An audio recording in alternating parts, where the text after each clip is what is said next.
transmission, so people know before we get into the rest of the story, when I put the transmission back in the truck, because it had put a bunch of shit through the tranny, like it came apart, but there was metal in the oil and everything. And he said it was throughout the whole transmission. So I didn't have enough time to flush out the the transmission cooler we have on the truck, like a normal, whatever the one we run on the front. Terry knows what I'm talking about. We have a transmission cooler with a fan on the front that I normally run, but then we also, as of this year, got the mobile one. So when we come back to the pits, we plug in the mobile transmission cooler between rounds just to help the oil cycle and to, do all that stuff. So I didn't have time to clean the transmission cooler. So I was like, okay, we've got the mobile one. We should be fine. We're only doing 8th mile passes. So I looped the lines and tied everything back together because I was semi in a rush. I'm busy as hell here, so I didn't have a lot of time to work on my own truck. So I just got the transmission back in. I was like, this is good enough for this weekend. When I have time, I'll flush the radiator out. And I wanted to see, honestly, if we even needed it. Because, I mean, that standalone cooler works pretty well. So that kind of bit me in the ass this weekend, and that's where we'll get. And that's the reason why the truck was the way it was, because we've had zero issues of running multiple classes at multiple events. So it wasn't, to me, I was like, it should be fine. We have the cooler. We'll come back to the pits, plug it in, cool it down, blah, blah, blah. So, yeah, we got there. Everything was good. We looked at all the classes, and I see you down there, Chris. I'll get you on in 1 sec. I just want to get to the start of the race. He's eating he's eating anyway. He's probably eating bread. Some kind of bread. Looks like chocolate bread. Of course, it's a carb chocolate Chris bread. Loves carbs. Muffin or something. So we went up to the tent. We were there to race True Street. I mean, that's why I was there. There was no other reason. We looked at the lists. I think they had 24 or 20-something, 23, 24 in Little Gangsters because they were doing a free entry, 3,500 to win, which I think is a great idea, for the guys who just want to race. So they were allowing one test hit to dial in. I got to get one of those numbers now for the side of the truck, that puts the don't even the little dial in.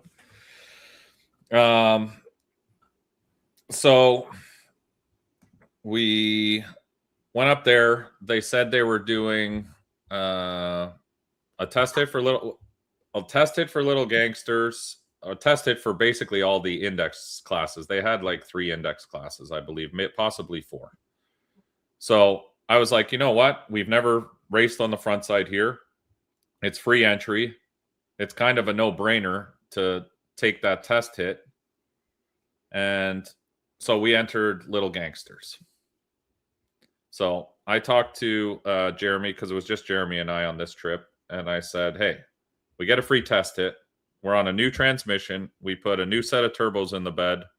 We just redid the exhaust and opened that up to eliminate any back pressure, because our exhaust used to go 3-inch to 2.5. Now it's 3-inch all the way through. So I figure that's going to help the engine breathe a little bit better, especially up top. I felt like it just didn't sound right. I mean, it still made power and everything, but, the more exhaust flow you can get, the better. So I redid the whole exhaust because we had some cracks, some pressure cracks. Like it's been worked. So while the truck was down, I did some upgrades, or not even upgrades, just refinements, I guess.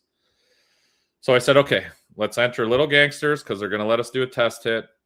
We'll play around in there just for fun, see how far we can get, and we'll go into True Street. And then I saw they had small tire too, so I was like, okay, possibly small tire as well, because there weren't many cars. I think when we got there were 3 cars in small tire signed up. There were like 3 in True Street. The car count really wasn't there in the heads up classes, but they had 24 in Little Gangsters. Like there were cars on the property. It's just, it seemed that nobody wanted to heads up race anymore. Everybody wants to, I know it's Pride Month, so that might be a little part of it, as we say, but who really knows? So let's bring Chris on, just because I feel bad he's sitting down there eating muffins like a all by himself. All by himself. What's up, Chris? Hi, gentlemen. How are you guys? Good. You?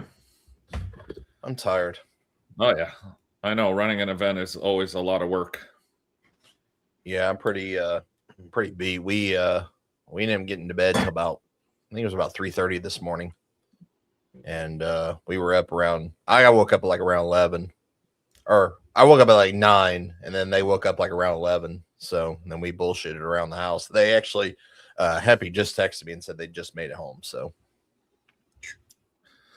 yeah, it's a lot. Like we got home, I think at 2:30. By the time we went through the border and all that, so it wasn't crazy. You know what? I was happy it finished around 9, because in my head, like, you know how normal events are, you finish like 11 or 12, and I'm like, fuck me, we're gonna be driving home when the sun comes up again. And it's, I don't know if it's my age coming through, but this shit's starting to wear me down. I was able to do that stuff all the time when I was younger, but now, like, I don't know, it just hits different. I'm not a huge fan of that. So it was cool that it finished early.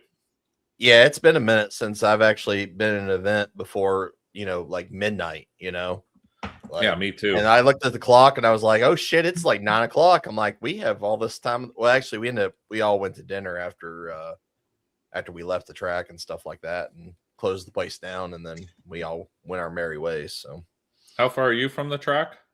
From there? Hour and 20. Oh, that's nice. So it's local. It's a local track to you. Yeah, pretty sure. Yep.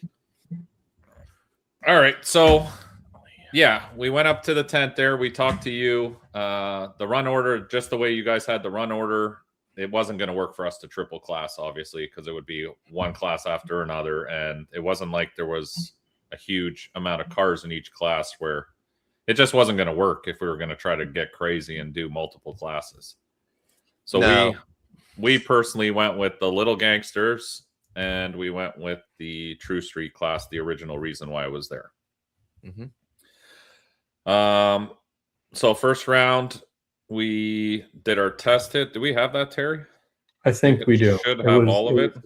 It was a solo run there. I kind of named them what I thought they were.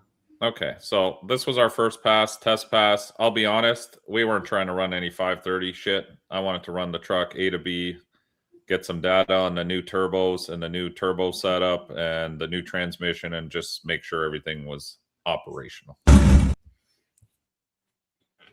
That was fast as shit. Let's see it again.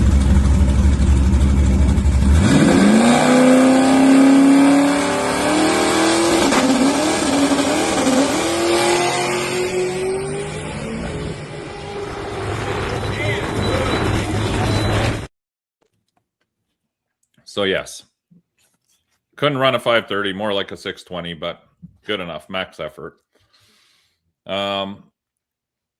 So we used that test pass to kind of dial in the truck, and then after that, I think we got a bye first round. We had our luck. I believe we got a bye first round of Little Gangsters. So that was our bye run. So, Chris, I don't know if you want to explain. So when you had the drivers meeting, you basically said, because of the low car count and not many people were doing heads up stuff, you said, we're going to run 2 rounds of Little Gangsters, and then anybody who basically gets eliminated out of Little Gangsters can sign up for Small Tire or True Street if they want. And then we'll start those rounds after basically 3rd round of Little Gangsters, correct? Yeah. I mean, at this point, that was the best course of action, which is what we thought would be, because it seemed like people were interested in doing that. But when it came time to do it, was a kind of a different story. And I think at the end of the day, I think there was only like 2 or 3 more guys that signed up for True Street, and nobody else signed up for Small Tire, which I was really hoping people would just run in Small Tire, because, like, I don't know if they don't understand how the tournament style works, or how, like, any of that works. Like, they could have went into like any one of those 3 classes and had the chance to, win it. Like that is why that that format was made. That you don't go one pass and you're on the trailer and that's it for you. You're done. And I don't know if anybody just doesn't understand that. If we have to like get a chalkboard out and like start drawing chalk lines to like where this goes to here to there, I don't know. Well, yeah, that was part of the reason we were going to get into small tire ourselves personally, because I was like, well, it's tournament style. So worst case, we get beaten by the chassis cars or whatever, the fastest guys, but we'll still be able to race guys similar to us. Now, on that subject, this tournament style, as cool as it may be, I really like the biggest problem with that. What you're trying to do is you have to have major car count. You have to have anywhere with the number, the ideal number is like 32. That's what I'm saying, though. But that's like the bare minimum. That's big car count for small tire in this economic, whatever you want to call it. Like, I haven't seen many races that have 32 small tire cars in the last 6 months. Yeah, I agree. We did, like I said, we did the tournament style for Ryan Mitchell's event, Cabin Fever at 304, which Happy and Kinsey did. And you had pretty much everybody that was in True Street was in that class. And that's why it ended up being, what's up, homie? That's why they ended up with 41 small tire cars. And like at that time, that was the biggest car count in small tire in this area, in the area of like where we are, obviously. Which I get, but what I'm getting at is like, I don't know. I did it just to entice it because really to make people understand it, because I mean, obviously nobody has ran that format up here before. So that was the very first time anybody like Ohio has ever seen that format. So obviously we ran. No, and you gotta try new things. But every time I hear like guys saying, "Oh, we're gonna do tournament style," to me, I'm like, I shudder a little bit because I'm like, you really got to pull some cars in order to make that tournament thing work, or else it just turns into 3 classes of no cars. Basically, you're breaking up. Like if you had 8 cars, all of a sudden now you got, one guy goes 2 rounds and that's it. It's over. The race is over. Yeah. Yeah. And I was talking to Joe a little bit earlier, and actually I was talking to Michael Vineyard, which he's got that blue and white Camaro that was at Warren Woods. And he's actually going to come to 304, the War at 304 Billy's race. And he was actually asking me questions about how this format works. And he finally he got it. And he goes, holy shit. He goes, that's cool. Like that's a hell of a format to where it puts you where you belong, really, at the end of the day. And somehow, some way you win it, you're going to get something out of it. And I mean, I think we're just going to have to work on trying to help people understand that to where they'll come race that.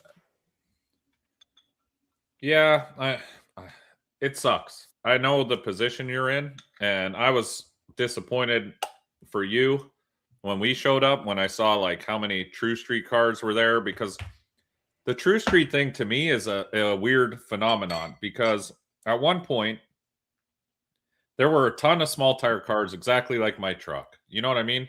They're your regular guys who put something together like my truck. So I don't know why those same small tire guys just haven't come down to True Street, because they have the cars for it. Okay, maybe they're on methanol, but to do the opposite change, to go from methanol to E85 is cheaper than going from E85 to methanol, because you already have the fuel system's already done for methanol. So you have more than enough fuel system to run E85 all day. You have more than enough injector. The only thing you may have to add is an intercooler. And nowadays, I mean, there's so many options on intercoolers. You don't have to have the latest and greatest. I see those things like, remember, Terry, what your truck had, like that little tube intercooler you can put in line. It just has to help cool the intake temperatures a little bit. So all those cars, like what happened to the original small tire guys? I don't understand why True Street now isn't what the original small tire used to be. I think that there was a lot of guys, back when we first started, obviously doing the small tire was huge here in Ohio. I mean, if anybody ever remembers, watching the stuff when 2018, 2019, like say even 17, Like that was the prime. Like you'd be 30, 40 cars on the property in small tire all day long, no matter what race you went to here. And I think a lot of those guys, you know, they got their teeth kicked in a lot. There are some guys that did advance and, you know, obviously made improvements to improve their program. And there was a lot of guys that, you know, was like, I don't think I can hang. And then, you know, they found something else to do. Yeah, I don't know. To me, it's an odd thing because everyone's saying, you know, we can't be competitive in small tire. And you know what? Everyone had the writing on the wall. There was a chance to change this. Nobody changed it. They said, you know, work on your program, get faster, do better, blah, blah, blah. That if you go back 3 years ago, there's enough videos of everyone saying that. It's like, oh, don't complain about blah, these people stepping up, being bigger, better, blah, blah, blah. Everyone started building chassis cars. They started making chassis cars work on a no prep surface because originally, I remember you'd see these bracket chassis cars show up and they were shit. Like the guys couldn't figure it out. But now they have. So now you're racing someone that's 1,000 pounds lighter. You know, they put big blocks in it now. Like the sport has evolved 100%. And it takes a lot more money to be competitive in small tire. But that being said, True Street is still a very obtainable class for the average guy. Mm-hmm. Absolutely. Because of the rule set, it limits you to what you can and can't do. Do you know what I mean? And I've always been a huge fan of the True Street class because I'm just a huge fan of cars being cars. You know what I mean? Mm-hmm. I like that every car we race in True Street is a legit car. Like you look inside, it's got a full interior. Maybe not full interior, but you know what I'm saying. Like inside looks like a car, outside looks like a car. Everything is still hoods on, front ends on. There's no like, it's awesome. I love it. I mean, to me, that's what drag racing was and why we've always kept our truck exactly how it is. Mm-hmm. I've never wanted to be, you know, this is the kind of racing I like. It takes you back to like the streets, like the cars. It looks like cars you would be racing on the streets. Yeah. Yeah, well, I agree. Now, I get they're race cars. Like I understand this. I'm not going to sit here and preach, you know, that every car in True Street is a fucking daily driver and this and that. They're not. It's not a daily driver class. It's like OG small tire at this point.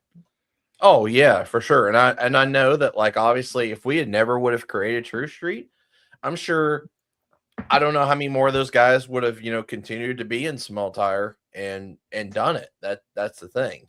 And obviously True Street obviously took a lot of guys from regular small tire and they put them back in that playground of this class now, which is why that class is so we've seen great car counts out of it. We have, but we also haven't because I feel like even at your event this weekend, why weren't there way more cars in True Street? There should have been. I saw them on the property there, but everybody seems to now back out and think, you know, oh, well, I have to run. They're still in a 530 class, and True Street is not really that far out from that, realistically. There are the odd cars that make good passes, but all these guys that are hiding in 530 now and saying, well, we need to cap it at 530 because we can't go fast. I know they can go faster than that. And True Street, it's not like guys are coming out with True Street cars that are running 450s. Do you know what I mean? Mm-hmm. I have yet to meet any of them. So if that's what you got, by all means, I don't know why you wouldn't be racing True Street. You know what I mean? The class seems to be very competitive. Like even my last race there with Shane. Fuck. I'm so bad with Shane. names. Yeah, that's who. Shane. He's Sorry, actually Shane. in the comments. I know he's in the chat. That's why I feel like a dick. It's not that I'm just very bad with names. Yeah. Even my last race with Shane, it was like door to door. Like we had an awesome final race. So it wasn't like, oh, I'm walking out of this guy's life by 6 cars. You know what I mean? And just dominating in that class. Every race I have in True Street, they're always like door to door races. Look at the race with Rusty there, War in the Woods, fucking door to door. We're like literally, that is the best kind of racing you want. Mm-hmm. And I have yet to see anyone in True Street dominating where they're like, oh, you know, this guy, it's unattainable. I can't beat him. It's not. There's not. That's what I mean. Really so this class should instantly be 32 cars everywhere you go in the country if people actually want to race. Yeah. Well, and that's why, sorry, just to finish my thought here. I was talking to Tommy about this and I was joking around with him and whatever. But at the end of the day, I was like, the reason I'm not mad at Little Gangsters. It just a class like that takes away from Heads Up anything. Do you know what I mean? Yeah. And he said, well, if we didn't have Little Gangsters here today, nobody would have showed up in general, which makes me extremely sad because I don't know why they wouldn't. Believe it or not, that, I've obviously hosted 3 no preps at that track in the course of 3 years. I've done front sides and I've done back sides. That's actually that place is, you've won the backside race in True Street. That was actually the most cars I've ever had on property at any event that I've ever done there.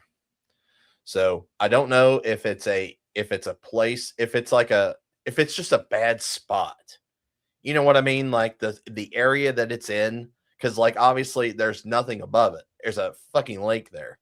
So like guys, obviously you have to travel to go around that. Yes, it's a bad spot, but it's really not, because look, we drove from Canada. Okay. Right. There's a lot of people in that whole area. So if I drove from where I am, there's guys from Michigan that could come there. It's really not that bad of a spot. It's actually a really good spot because you can get everyone from the northern areas to come. Like, it wasn't a bad drive for us. It was a 4 or 5 hour drive. So when people say it's a bad spot, if it's a good event, and that track was awesome and you held a great event, like, you can't be mad about what you did. There was nothing you did wrong. It was an awesome event. It was extremely well run. The track was amazing. A great place to race, tons of parking. Mm-hmm. Like, all around, I was like kind of taken back. When we first drove in there, I was like, oh, wow, look at this place. It's fucking full of cars. It's going to be gangster today. This is going to be fun. A good race, good people hosting it, well organized. This is, it's going to be a great day of racing. And then you get there and everyone's in indexes and that's it. And it's like, well, I guess nobody wants, like, we're not racing any. I guess it's a form of racing, but I don't know. I guess my opinion is skewed because to me, racing is 2 cars line up beside each other and the fastest guy wins. That's racing to me. Yeah. And we did the Little Gangsters thing, and I did the, leave hard and then slam the brakes on before. Dude, I was laughing the whole time in my truck because I'm like, this is so ridiculous to me that this is even a thing. And I was talking to Tommy about it too, and he's like, I get it now because I talked to him and he explained it to me, and I appreciate him. Like, I was joking around with him, and I get it. You're basically racing yourself. It's like playing golf. It's a similar kind of idea. You're trying to better yourself. So you're trying to be good on the tree. You're trying to play the game like, oh, I'm going to nose this guy out, and you're trying to shoot for that number. So I appreciate the game, but to me, it's still, I guess I'm just skewed. I don't know. Racing to me has always been, you line up beside the guy and let the best man win. First guy to the stripe. It's like any kind of form of racing. If you're in a 50-meter sprint, you don't sprint and then stop sprinting and wait for the guy to catch you and then just take one shoe ahead of him at the end. Like, it's weird. The word racing is like you're racing, like you're fucking first man to the line wins. That's a race. Do you think if you had $3,500 on top of True Street, you'd have had a full car count with no Little Gangsters there? If you said, hey, there's, even with a buy-in, $200 buy-in, $3,500 on top, do you think you would have had 32 True Street cars there? That's a good question, actually. I don't think so. And that's the funny thing. Because all these guys that are running 530 would have been competitive there. I agree. That's what I mean. They're all running. They're 520 cars that are slowing down to 530, or they're 515 cars running down to 530. Like, they're not wide open running 530s. They're faster than that. Yeah. You don't have True Street. Look at War in the Woods. What was the biggest class at War in the Woods this year? It was True Street. Like, there are True Street cars there. There's True Street cars that want to run. It's an awesome class. Yeah, most of the cars were. Yeah, for sure. I mean, and I think there's some guys that, they ran, close to the number, but I don't know if they, I don't know if obviously what they ran, if how close they were. I just think that they, like, obviously you're saying you're racing for a Wally and this and that. I'm sure there was a lot of people that, they wanted to say that, like say, hey, I competed in this. Do you try to win a Wally? Like, I don't know. I mean, Yeah, I mean, it would have been awesome if we had that Wally for True Street, personally. I mean, that was the only thing that really skewed me. Because we dropped out of Little Gangsters, and I didn't really want to do that. But with the way the program was going, I would have basically exploded my transmission because it was way too hot to be going one after another. Maybe next. I mean, and this is all up in the air. If I decide to even do anything ever again at this point, you know, I actually talked to them about that, to where, because I originally was going to do a Wally in every class, and we had discussed this previously over the winter, because the only reason this got brought up was because the NHRA director actually brought this up, and I was like, let's just do one and make it, make it special. And then, if it do good and stuff like that, maybe we can offer it to other classes, next year, do one event, and not, we'll see. Do you know what the problem is to me? And we've had people reach out to us and talk to us, and Terry and I have talked about this before. We do a lot of frontside no preps down south, and everyone's like, why don't you guys do a Little Gangsters class for your events? And I said, the reason we don't do it is because it will pull all the racers out of all the classes that we currently run. Yeah. And it did the exact same thing at your event this weekend. Everybody jumped into that, and all the other classes suffer. So you either have to make a decision in your program. Are you going to be a 530 race and Little Gangsters, or are you going to do heads up racing? Because when you try to do both, it never pans out well anywhere that I've seen. Mm-hmm. I mean, look at War in the Woods. It's the worst example, but also the best example. People come to War in the Woods not only to race heads up, but the whole experience. And there's a whole, like, it's like winning, you win one of those helmets, you've set the bar. You know what I mean? Like, you are one of the baddest dudes in the country, blah, blah, blah. But if Jeff did Little Gangsters there, I guarantee you the car counts in both True Street, Small Tire would all of a sudden be cut in half.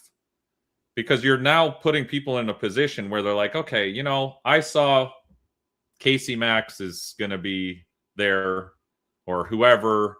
Like, people said in the chat, oh, I saw Billy was in Small Tire. I don't want to race his Nova. Like, that's all it takes is. So they're like, I've got a better chance where I can cap the ET. Yeah. So then Billy can't outdrive me or whatever. And that's understandable. And I get all that. But a 530 index and True Street are very close to the same fucking thing. But at least you're racing. You know what I mean? If you run a 528 and you beat the guy, you still win. Yeah. And watching all those guys slam the brakes on a 530 index tells me that they're much faster than a 530. Yeah. Oh, for sure. Because if you're going through the stripe at 530 and your brake lights were on at 400 feet, the math isn't mathing. Right. Yeah, and obviously the track was very good too. So I mean, them guys are going to go fast, especially on a place like that. Oh yeah, 100%. But that's what I'm saying. Like, if you can watch guys doing that, and I was talking to Tommy about the same thing. I said, dude, what happened to you? You have the perfect, like, you just need to make some modifications to that car, and you have the perfect True Street car. Yeah. And you know what he said? It's the money. Oh, But the funny thing about the money is people will chase that money, but Small Tire puts up, 40 grand. You still only get 10 cars there. Oh, yeah, I agree. Yeah, it doesn't matter. So is it money? Like, what? That's the confusing part to me, because there's lots of promoters that put up a ton of money for different classes and nobody shows. So you get 8 Small Tire guys competing for 25,000 or something stupid. So then, no, it's not the money. It can't be the money. Yeah, and you're gonna start seeing a lot more less of that, because, I mean, at the end of the day, you can only take it's like standing there getting kicked in the nuts repeatedly, and you're at some point, guys are going to just step back and not get kicked in the nuts. I mean, that's the best way I could put it. I'm not saying have just answer. Sorry, 1 second. Just answer this. I'm not saying just have a 530 Little Gangsters class, but you've got to understand that when you do that at your event, you're going to be splitting cars out of heads up racing. That's just a fact. Mm-hmm. So if that's the kind of event you're selling, I have no problem with it. You know what I mean? But you got to understand from a racer's point of view, if I see now that someone's running a Little Gangsters class, I'm probably not going to go to their event. And it's not because I don't love Little Gangsters. It's because I personally don't run that. And I know now that if they have a Little Gangsters race, a majority of True Street guys and stuff like that will be racing in that bracket. So I'm not going to waste my gas and time to race the leftover 8 guys that want to do heads up racing. Yep. That's basically where it puts you. And like I said, I don't have a problem with that. Maybe that's the divide we need. But it might be. Yeah. If that's it's no different than guys who did no prep and guys who did bracket racing. You know what I mean? I don't go to Immokalee bracket races thinking that I'm going to find a couple of guys that are going to do heads up racing. I already know what the deal is. Mm-hmm. I find the problem is when you try to mix the two of these now, it ends up hurting the other classes, basically. Yeah. And honestly, like, even when I was started to talk, like, this event was like going in my head, I actually wasn't going to do small tire originally at all. I was just, there was not even going to be a thought in my head. And I was like, well, like, at this point, I gave it a shot. I mean, obviously, we see the end result. It didn't work. Obviously, that's on me. Like, it's my choice. It's my event. Obviously, I tried it, and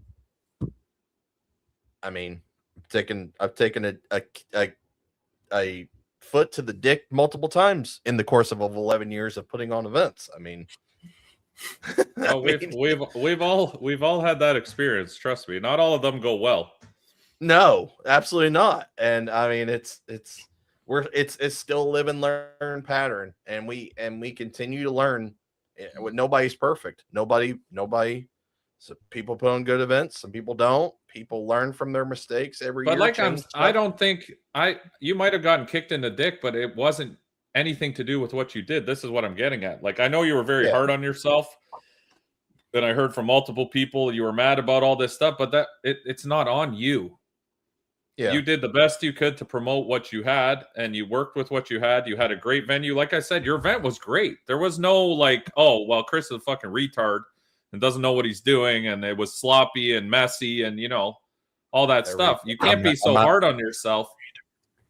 And a tiny wiener. We know you have a tiny wiener, but I wasn't going to bring it up. Yeah, I heard all about that when over somebody announcing him when I was trying to race.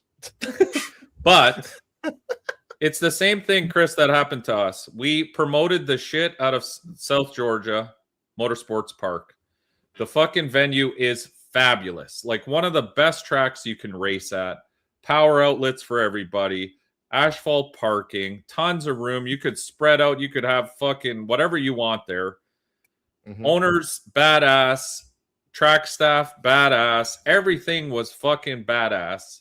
Lowest car count we've ever had. Yeah. The lowest. You think your spectator count was bad? Trust me. We had a lower I've never seen 3 people in the stands before. I thought maybe they got lost as they were trying to go to the liquor store and ended up just happened to fall into our event. But this is the thing. It's sometimes it just doesn't work. Like, it is what it is. But I think that place that you have there can definitely be something. You know what I mean? People just need to, I don't know, decide if they want to race or if they don't want to race or whatever it may be. But I don't think the location is that terrible. And the track itself is amazing. Yeah. No, I've told people from the start, like, that's a really well slept on track that nobody knows about. And I am hard on myself. I mean, but that's what I've always been. It's unfortunately that's the person that I am. And I know there was a lot, honestly. Like, I had 32 guys locked in the Little Gangster. I had 5 people the morning of my event that was broke from the night before, or they were testing during the week and they wasn't able to get their cars back together. Like, and I get it. Like, people want to test, they want to be competitive and try, and they want to, try to go far and try to win. Like, I get it. That's just Now, it just happens. would it have been in your best interest? And I think it would have been, personally, if you just did for that event, it was a Little Gangsters event and all the other indexes, and that's it. Say fuck the heads up, because obviously no one came there to heads up race. You wasted all that money on belts for small tire and all that other shit. This is what I'm getting at. I feel like we're at the point now that it's got to go one way or the other, because trying to incorporate both, it whittles down the car count for everything.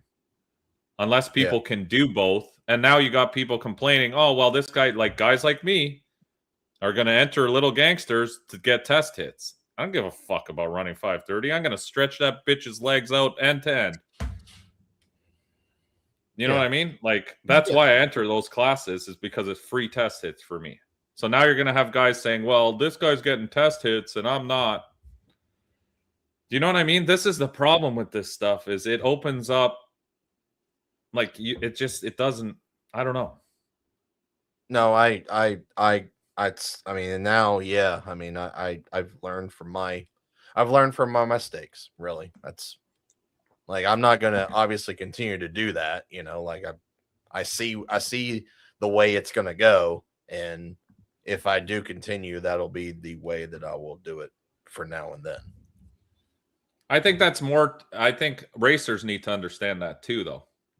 You know what I'm saying? Like, I would have, and this is nothing against you, but this taught me a valuable lesson. Like I said, now when I see those kind of races, I'm not going to plan on going to it, because unless I'm planning on running that class, because I know that class will be big.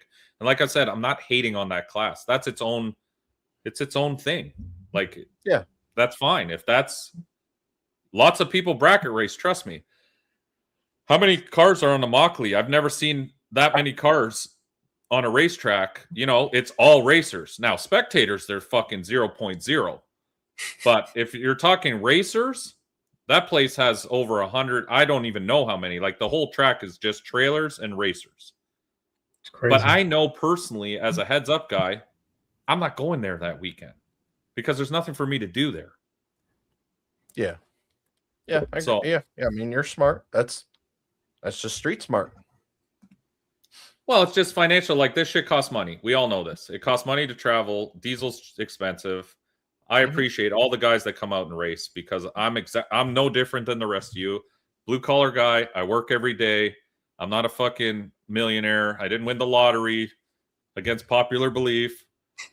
Maxwell doesn't really contribute a lot here. I've got to carry the load of him as well. Listen, so Maxwell contributes a lot, and I mean, he does, but not financially.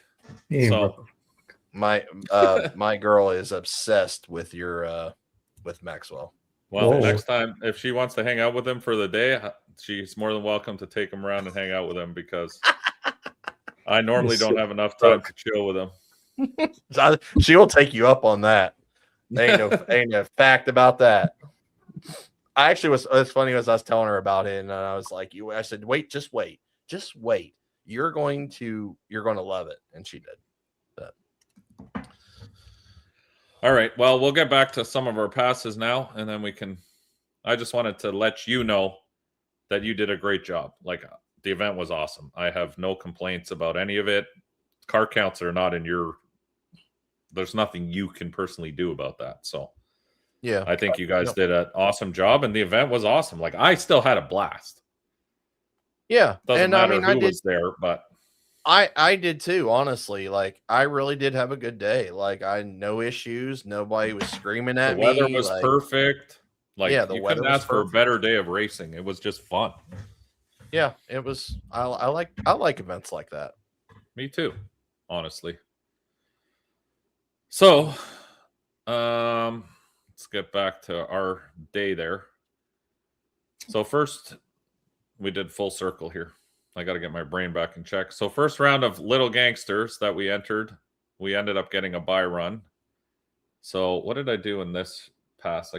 We tried to get after the 60-foot more. We used it as another test pass to try to see what it would 60 on the track conditions here. The one I got in. What'd you say? Sorry. This is the silver Camaro. I don't have another buy run. Oh, okay. So this was that Camaro. So the silver Camaro was actually our second round of Little Gangs. Oh, you didn't have the other buy run. Okay, that's no, fine. I didn't have another buy. So the silver Camaro was our second round of Little Gangsters. This one was actually a legit race, like elimination round. This is when I show my true index driving mentality.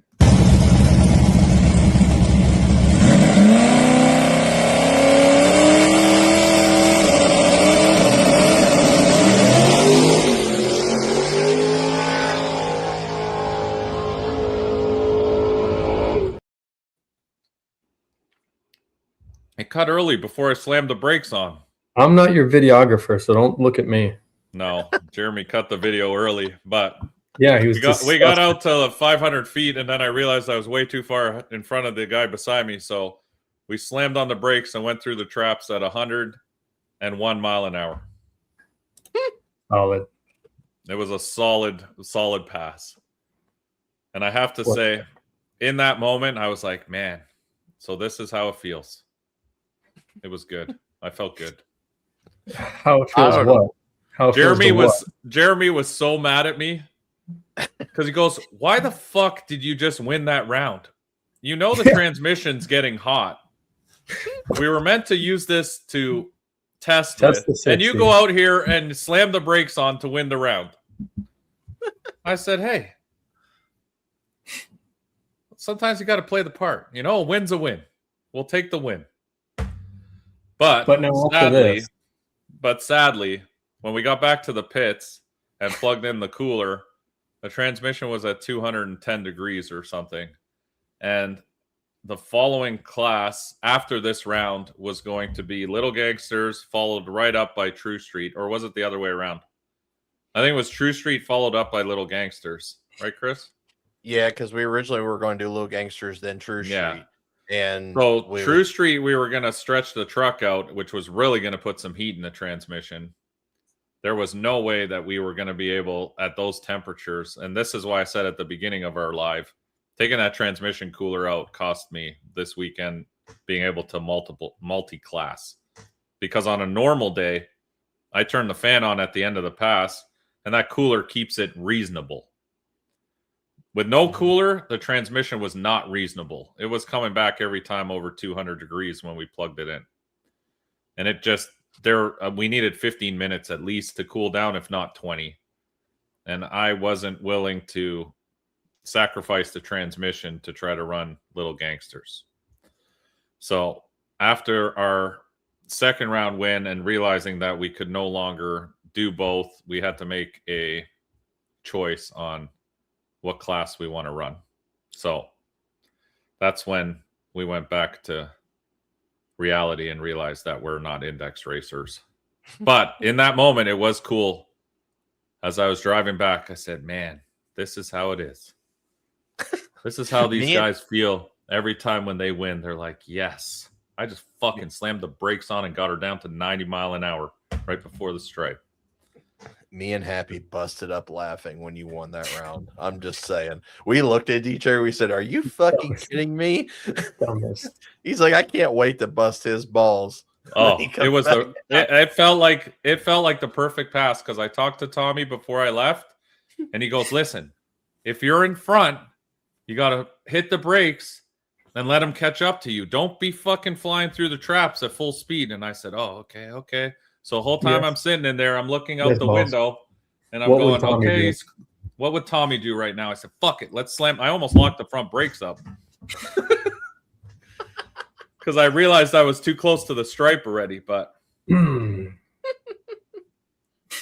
I went back and told Tommy, I said, you know what? You're lucky that I don't have my transmission cooler in this bitch because I swear to God, I would brake check the fuck out of you every pass. I honestly, I would have loved to seen how far you would have went. I really would have, just because, like, obviously, I you don't do it. want to feel like honestly, this sounds fucked up, but I was so mad at myself that I took that cooler off because I was like, could you imagine the first little gangsters race I ever run in my life, like legitimate? We did the one at Bradenton, but the truck was so jacked up then that I don't even count that as legit. The first little gangsters race we go to, we win the fucking Wally, the first ever little gangsters Wally. I would never enter another little gangsters for as long as I live and just ride that horse. I'd be like, listen, we left little gangsters at the top of the fucking game. We had the Wally. I would sit there, I would fucking milk that shit for a good year. People would be like, oh, you coming to no. We retired from that class. We left with the first ever little gangsters Wally. So it hurt me to have to bow out of that. You would have never ever let that down. It would have been amazing. That would have been those things. Would have been hilarious. Index Mike. Sounds good. Would have been great. But we didn't do that. Transmission was way too hot. There was no way we could even double class. The only reason we were double classing, well, we weren't even double classing. The only reason we kept going in Little Gangsters is because True Street hadn't started yet. As soon as you started True Street, I was like, I'm out. I can't do both. So I'm here to heads up race. That's what I do. We want to win True Street shit. I said it at the beginning of the year. I'm going to go out and try to be the fastest True Street car in the country. That's my goal. So I definitely don't love index racing. Yeah. There you go. That's facts. Yeah, thanks for 40. Appreciate that.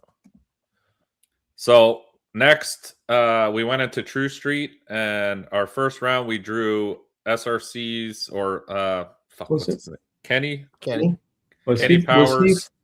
So you had 2 black Monte Carlos. You had Kenny, no, and you had Kenny. one. Well, I got another black Monte Carlo in there. I don't know what that was from, but it's a different. Should have just been Kenny's. It's in there. Yeah, because I only raced Kenny, and then I raced the final because there was only 3 rounds.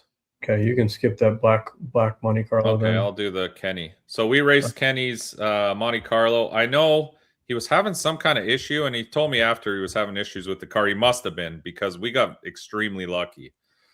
Yeah. So you're making a fucking sandwich. We ran the same tune-up every pass, and all I was doing was just playing around with timing retard in the 60-foot. So we ran the same boost curve, the same like constant, and the truck was running like a bracket truck, literally making the same passes every time. So I was like, okay, we're good. We went in the left lane. I left the same tune-up. I didn't fuck with anything from the previous run. And I said, we'll just run Kenny. And yeah, I knew he had some kind of issues. I said, we'll run Kenny. Sorry, go ahead, Chris. Oh, I was just going to say, he didn't. My bad. Normally he bangs it through the motor, and he wasn't able to. That's what happened. Really, was when he was trying to spray through the motor when he was out in the lineup there, he couldn't do it. So that's why. I got you. Yep. So we ran the same tune-up. I said, fuck it, we'll just go A to B if we need more out back. You know, we always got buttons for that shit. So we'll just run this ramp and see if Kenny's got enough to beat us. Well, I let go of the button and the fucking thing blew the tire off instantly. And I was like, uh-oh. That's the worst feeling ever, because you are not moving. It literally ran a 170 60-foot to the point I was like, I just fucked myself. I should have stayed in Little Gangsters.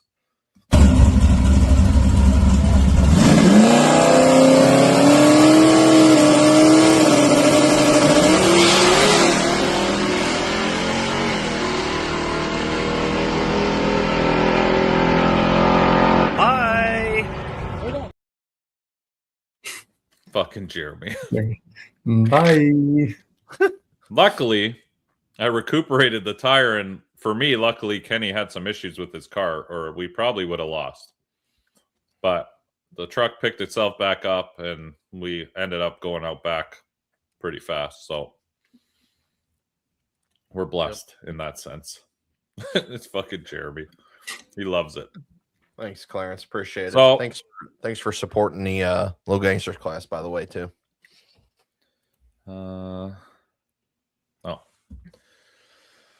So then next round, again, we must have had horseshoes because we ended up getting a bye run. So I went back to that same lane and I said, okay, there's either something wrong with the lane, the track's gone to shit, or our tires are slowly fading because we made a few passes on these tires now.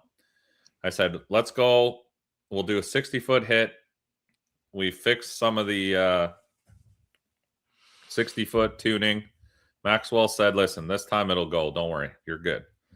So we loaded that in the truck, and we just made basically a 100-foot hit just to see if it would take it. It ended up taking it. I don't think you have it here, right, Terry? No. No. So we did a 100-foot hit, and I was like, okay, we're in the finals. Personally, I like the right lane better. I don't know, Chris, did you hear anything with the lanes? Was there a better lane? I don't know if there really was. They both were pretty good. Yeah, I mean, obviously there we had a wall down there in the right lane early, but I mean, I walked it, and after they fixed everything, I thought everything was fine. Yeah, everything seemed to be good. I just like the right lane because it didn't have the left lane had a bump like somewhere out, and Leaf Springs don't really like bumps. Gotcha. So if I had the choice, I said I'm gonna do right lane. So Shane and I flipped. I won the coin toss. I said let's just stay in the right. We avoid that little bump, and we ended up racing Shane's Silver Mustang. I know it was a fast car. I watched him making passes. I said we got to be on point for this race. Yeah, there it is. Left lane, the transition. So we lined up with Shane, and this was I think we got 3 quick videos here of the finals.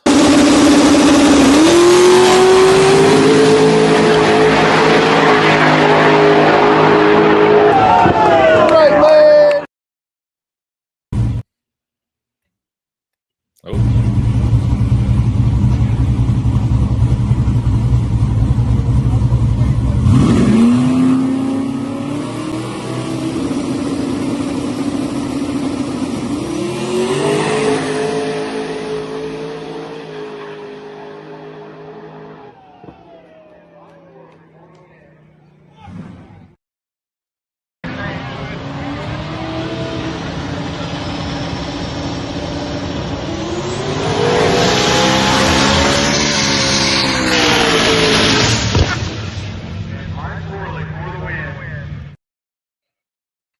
Close race.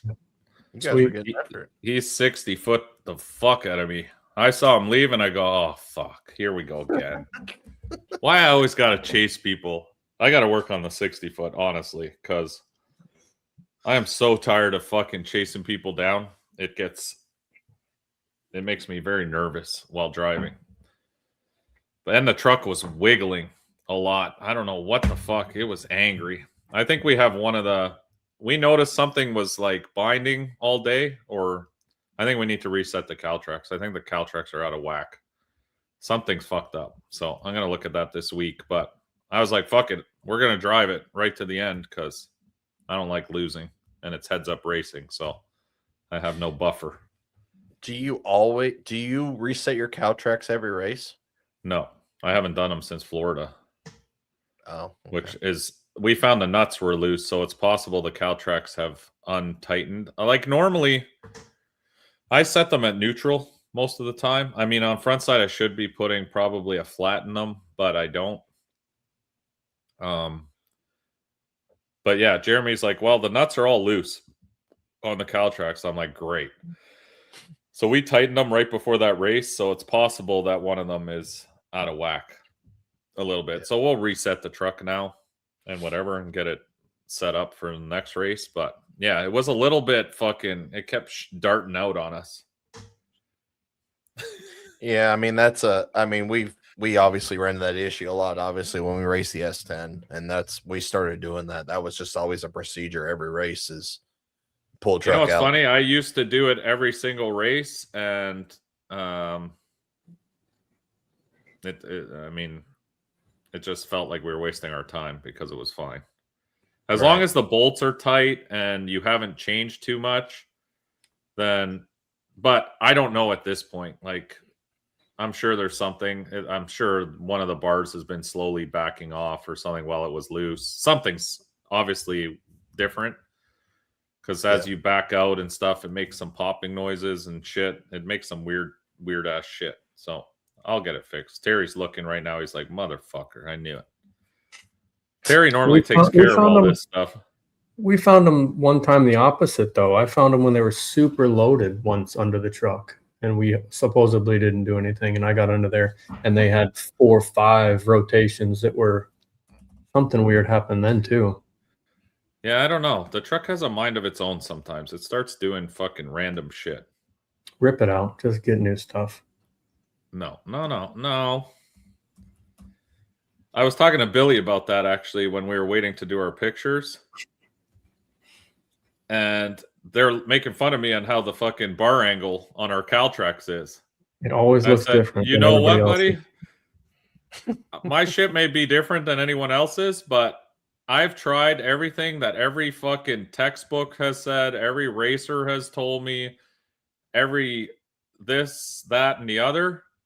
This truck, it's just fucked up. It likes. It's like the driver. It's not 100% there, so it likes things a certain way, and that's it. That's how we leave it. I don't fuck with it anymore. I don't mess around. It does exactly what I want it to do. It goes straight 98% of the time. I ain't gonna fuck with it. I ain't gonna listen to anybody anymore about no leaf spring fucking knowledge. Or I chased my tail for 2 years listening to every expert tell me how, oh, you got to do this, you got to do that, you got to do this. And I tried all of it. Trust me. Terry knows. We've tried every bar angle, every fucking adjustment, shock setting. Oh, you got to set your shocks like this. That's how you set up a leaf spring car, and it'll go fucking mint. Yeah. Let go of the button. Boom. Blows the tire off. 5 years. Try to. Oh, no, bro. This is how you do it. You set it up like this. Facebook, fucking 1,000 different things. And you know what? The truck likes to get exactly jankied up the way it is. That's how she rolls, and that's how I'm leaving it. Hey, why fuck something up if obviously it works and keeps you winning? That's what I mean. The truck's fucking bad unit right now. And I'm going to tell you, for 2026, you've heard it here now, I am putting in 120% to make sure that we're the fastest true street car in the country, and I'll stand on that. I am tired of fucking. We took 2 years of heavy losses and bullshit and fucking getting stomped on. I ain't having that. Maxwell's mad this year, very mad. So, well, he definitely does not like sitting on your roof, so he was definitely mad. He was scared. All right, I'm going to share some of Alex's pictures because they're bad, and I said I would when I got on, or when he posted them up. So, Terry, I'm not going to be able to see comments. So, as I go through this, is this up? Yes. Not yet. What? Oh, what? Is it or no? Oh. Did the Facebook thing come up or no? No. Oh, okay. Hold on. Let me try it again. What the fuck? It says it's sharing. I could do it. Hold on. Oh, you got it. Something's coming now. There you go. Is that me or you? That's me, right? Maybe it's just delayed. Is it working, Terry? Yeah. Okay. So we can do it this way. So these are some of the pictures from this weekend. I think this was the guy I raced in Little Looks like it, yeah. Yeah. Nice car. Dude, that thing was so loud. I wish I had downloaded the GoPro video. That big block shit, I'm in my truck. I don't even know if my truck's running. You just I have the GoPro on, like on my helmet, and I said on the video, I go, I don't know if you guys can hear this, but I don't even know if my shit's running. My truck was like going back and forth so hard just from his motor. It was so loud. Just at idle, like sitting beside him. I'm like, Jesus Christ. This thing was pretty cool too. Yep. This wagon was pretty badass. I don't know what his setup was, but looked cool. Yeah, big block, big blower. There's Happy's fucking Galaxy shoes. He's got them dangs on. He don't fuck around in the shoe game. Terry, you got to step your shoe game up. I'm on it. I don't know who this guy is. Camaro again. That's cool to see Jesus them Christ. come down. Can you stop fucking messaging me on Messenger? Good God. Bum, bum, bum, bum, bum. It's good to see him to choose come down as well too. From Canada, Joe. Oh yeah, Joe's a good dude. Yep. That's Kenny's car. Yep. Obviously Tommy, the Falcon. There was the Wally. That's fucking badass. I didn't know he it took is that. badass. That honestly, Chris, that's what fucking hurt me the most. I'm like, I almost want to just stay in this class to win that Wally because I don't have any of those. I want one of these. There's got to be a true street race somewhere in the country that'll put out Wallies. Maybe we can make that happen. We got some silver turbos now. Tommy shit. There's the man, the legend, 100K followers. Killed it this weekend. Oh, yeah. Ben's doing great. There's Shane's. Come on. Terry, can you tell him to fuck off? Mute the conversation. Oh, my God. I'll have it to where it pops up. You may need to change that. Yeah, obviously. I don't know why they need to discuss things right now in our group chat, but fuck off. Said mute your fucking phone. I can't mute the computer.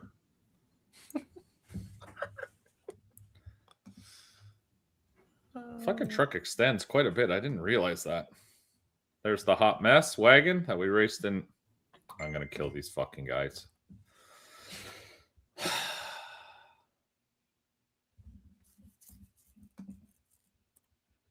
Hood shot. Hood shots. Hood shots. Kenny's pass. No hood. No hood shots. Who drove the Audi there? They Jesus. got fucking big money. This is a baller's car. Yeah. Doesn't it say sick week on it? Holy fuck. Yep. He ain't playing. Dude's a bad motherfucker. Yeah, he must be. Billy's car. That's a cool picture. Yeah. Billy, he had that fucker tied down, eh? Yeah. I see that. She's tied right down. Look at that passenger or driver side tire just floating an inch above the track. Is this Eric's car, man? Yes. Yeah. Beautiful car, man. Very nice car. It's a very. I don't very like nice Fox bodies, trust me, but this one actually looks really good. Yep. Got some more shots. This guy was at War in the Woods too, I think, in True Street, wasn't he? If it's the same car I'm thinking of. Oh, no, he wasn't. There was another orange. Yeah. What the hell is that? It's a Toyota pickup truck. Oh, it's a Toyota. I thought it was a Chevy. Yep. That's cool. That's something different. Nitrous car. Nice. There's Terry's boy helping Tommy. I can't believe Tommy got knocked out. I honestly thought he was going to win that Wally. He was pretty upset. You know what's cool about that track? It's the same as St. Thomas. They have that little bridge above the racetrack where you can get like cool pictures from up top like this. That's pretty cool. Alex does some cool pictures. Yep. This car was nice too. Did he win, Little Gangster? Yes. Who won Little Gangster? Yes. He won, right? John Solly. Yep. Yeah. Nice car. Beautiful car. A beautiful car. Oh, some flowers. So nice. Wow. Some dudes with their shirts off. Me and Mike a couple years from now. Yeah. Circa 20 years from now. That's now he showed me that on his phone or his camera. That's a sweet picture. Yeah, that is a cool picture. I like the burnout pictures too. What was that wagon in? What Small was this? tire. Oh, wasn't small tire? Yeah. That makes me sad. It's a cool picture, but also sad. Right. There's nobody in the fucking stand. Is it? That's at the finish line. No. Yeah. Yeah, the shoot's already Jesus, thrown. fucking look at what that wing does. Yep. Wang. Wheels up. Yep. Looks like poor Eric already gave up. Nose down. Yeah, that's a nice looking car. It's a cool picture. Perfect. Every time. I knew that was coming. There you go, the squad. I love them guys and gals. So this was the Little Gangsters winner. Yep. Yep. Do you know that's his John. name? John Solly. John Solly. Congratulations, John. Good job. He's won a lot of Little Gangster stuff. He competed in I'm pretty sure he was at every Winter Series race at Brayton for the Winter Series from DI, and he actually won the first Little Gangsters championship at the race that they did with the BTR sponsorship at Trails. Oh, really? Nice. Yep. Oh, so he's a professional at this sport. Oh yeah. I mean, he's went rounds. He went rounds at King of the South as well. Oh shit, eh? Yep. He's a good dude. He knows how to race. This was who? What was this one for? Second place? That's baby. It's a buddy of no. his. That was Okay. Baby Gangster. Which was what? 7 something? 6:30. 6:30. Oh, okay. So it's just a second slower. Gotcha. Yeah, it's the same class as Little Gangsters, same rule set and everything, except it's just a 6:30 index. And then Quick Street was the multiple index, right? Like they draw it out of a hat. Yeah, so we only did one. It was just one draw before the event started, and it was a 7:0. And of course I was the one that drew it, and I drew a 7:05. Gotcha. There's on that day there was no fucking chance in hell of me running a 7:05. And Billy won small tire in the Nova. Yep, he won heavyweight. Yeah, cool belt. Oh, so you gave the belts like one per person kind of deal? Yeah, since there was only 3 people. Gotcha. So it Eric makes sense. Eric got the middleweight, and then Chris Stewart got the lightweight belt. They were all the same size and everything. So Yeah, that's cool. Cool belts. I mean, oh, there's my boy. Look at him shitting his pants on that roof. Shaking. He's like, fuck, he get was me down from here. scared to death. There's our True Street winner with Maxwell. Scared to death on the roof of the truck. Poor guy. I don't know why he was so scared. I was like, just sit down. You'll be fine. He looks fucking... Oh, that's a cool picture. I like that. That's nice. That is nice. Yeah, and then we parked in front. There's Eric Mans with the middleweight belt. And I think we're back to the beginning. Yep. So yeah, no, was a great weekend, Chris. You did a good job. Like I said, I don't think. Oh my God, there's 98 comments during this. Yeah, I'm not going back through all that. That's a lot. Yeah, Alex did check out Shade Media. He's got all those pictures up. If you want to check them out again, he does an awesome job. Awesome photography job. Both Alexes do. Canadian Alex and American Alex both do a good job. I'll give Alex credit on that. Sucks at flagging, but good photographer. Poor guy. I gotta razz him. So yeah, that's it was fun. I had a good time. Good. I'm glad you made the trip. Yeah, no, we had a great time. Like I said, I hope next time, Chris, I hope you don't give up on that place. I think it would be cool, but I think, like I said earlier, you got to decide what you want to host. I think trying to do both isn't going to fly. No, yeah. I mean, I already had my thoughts about that, but I was willing to try. Yeah. Mm-hmm. So can't fault me for not. No, absolutely not. Yeah, we'll see what it holds. We'll see what the future holds. I've been burnt out on putting events on since last year. I mean, no, I know. I didn't even think you were doing any this year. I wasn't. I mean, I said, I'm done. Like, I enjoy going. It's a nice just going to enjoy a race. Yeah, I mean, you agree. Yeah. You'd rather go, and obviously I ain't racing, so it's a little different for me, but like, It's nice also fun when you can just hang out and not have to have any of the stress, right? Yeah, absolutely. I love it. All day Not long. only that, as a promoter, I guess I'm a little bit lucky because I do both. And I know exactly how you're feeling. Like when you put your heart and soul into something and you invest your own money into trying to make something really cool, not only for people, but also for the racers. Like we're big on trophies like you. I mean, I think that's an important part of any race is bringing out cool stuff that people get to take home. You know what I mean? Like I thought that plaque we won in True Street was badass. I mean, I hung it up today in the shop with the other wood ones from KD. And I was like, this badass. I don't have anything like that. So it's unique. Mm-hmm. So I love trophies. I think in racing, like I said multiple times on here, it's the only thing you can show people after the fact. You can't show them money. You know, like Right. I get a little disappointed when we go to races and you win something. And yeah, it's great to win the money. Don't get me wrong. When I say I'm disappointed, I'm not disappointed in that part, but it's like after that day, you have nothing to show for. Right. The money comes, the money goes. Like you get the money, you spend it on the truck, and it's gone.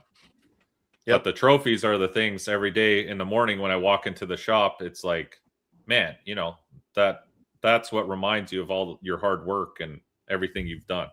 So yeah, I think it was really cool. You did a lot of cool shit. So yeah. That's what I wanted to do this time was I've never really ever done anything like that before. So like that was out of every time I've ever done an event, we'd never done really any trophies. So yeah, I wanted to be a little different this time. No, and I appreciate it. As a racer, I appreciate you putting in that effort to do that because I personally I think it's cool. I think when you go somewhere and you get something unique, chains, whatever it may be, I find it personally cool. Yeah. Because that's a lifetime memento that you get to keep. The rest of the stuff, I find when people only do cash, it's great. Again, don't get me wrong. It's always nice to win money, but it shows a lack of effort as a promoter. Like you really didn't have to do much on the back end. You know, like you put in thought, you got belts, you got, you know, you went out. I know how long it takes to get all those things that you got. I know exactly how much it costs to get all those things you got. Yeah. And all the other things like that. Like it shows that you put in effort into your race to make it cool for everybody. Yeah. And I respect that. And that was my whole thought process. And that's why I kind of said, like, you know, my recap was I wanted to create a race that, you know, it gave something back and then honestly you get something cool out of it. Like, yeah. And I think it was badass. Even getting that Wally was fucking gangster. Like it's cool as shit. Yep. So it takes a lot to get a Wally. And that's, I believe it. A lot of people understand that is, you know, like you got to have people sign off on it. And obviously it costs money too. So, you know, costed me money too. You know, obviously I ended up having to, at the end of the day, I ended up having to pay out. Like I made absolutely nothing. I was in the negative this weekend actually. So we've been there. I have. Yeah, I have. But I mean, yeah. So, but no, I appreciate everybody that came and stuff, and everybody, all the sponsors and stuff that stepped up, and everybody's very appreciative of everything this weekend. And we didn't have any, like I said, we didn't have any issues, and I was happy. Just like I said, just wish we had some more people that, you know, obviously came and raced and stuff. But hopefully, if we do it again, they will. Stick with it, brother. Like I said, once you decide which way you're going, if it's heads up racing, I'll always be there to support you. So, thank you, brother. I appreciate you. All right. With that, I'm going to let you go because we're going to talk turbos. Unless you want to hang out with us. I mean, you're more than welcome to stay if you want. I don't care. I'm just chilling. All right. Yeah, I'm good. If you want me here, I thought it would be what? I loaded our spectator stands from Georgia, our view from our spectator stands as well. Okay, put that up. Dong. Who's that, Alex? Oh my God. That's it. One person. There you go, Al. There you go. So, Chris, you're not the only one, brother. We've all been Hell there. yeah. Hell yeah. It's bad. We couldn't give away Very spectator seats. No. Hell, he probably scared everybody away. Honestly, laying like that, kidding me? Fuck, if he Bad. took his shirt off, it would have fucking killed the whole event. But those guys, that whole crew and owner, and they were awesome. Awesome. One of the best tracks I've worked with. Yep. That's how Kuhnle was too. Like they were so accommodating. They've always been, and that's what a lot of people said this weekend was they worked. Actually, Kenzie's trying to hire them to come be track staff for War in the Woods. How about that? Yeah. Oh, that'd be badass. Yeah, they did a great job. Like I said, there was there's nothing more you could have done. It was what it was, and it was a great event the way it was. Yep. I am just got to do something on the computer here quick, Terry, so we can do a comparison. I can't post this because it's on my actual computer, like my shop truck computer, different computer. You going to Billy's race? Me? Yeah. No, it's too far. I'd like to, but if anyone wants to sponsor me, I'll happily go there, but I can't afford to go there myself. There we go. Yeah. Now, yeah, I mean, fuck. If they'd step up. I've sent emails to Angry Orchard, just so everyone in the chat here knows. I've actually sent emails to them to try to make this happen because I think that partnership would be a partnership made in heaven. Match made in heaven. I'm even fine with, like a discount or maybe direct shipments to my house. And I'll rock their shit all day, every day, because that's how we do it here. But so far, no response. Thank you, Nick. I'm almost out, actually. We're running low over here. We talked about it today, yeah. We're on war rations now. I told Terry when I got on the live here, I'm on a four orchard minimum or maximum because I have to ration them now. We're on war rations. Yeah, I think Patrick's probably already going, fuck. Next time he's going to show up with so many orchards.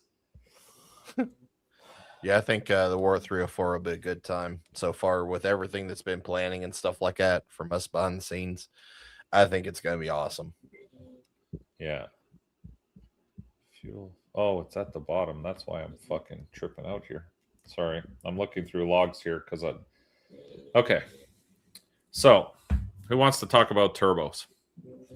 Because we now have data on 3 different brands, 3 different turbos, or 3 different brands, 3 different sets of twin turbos, all in the same location, same tune-ups, same everything. So now I can actually see what turbo makes the best power, what the positives and negatives of all of these are with actual real-life data. So I don't know if we may lose a bunch of people now because they're like, fuck that shit. I don't care. But some people may actually be interested. Like, I'm interested. Terry knows. We're scientists at the end of the day. We do this for science. So,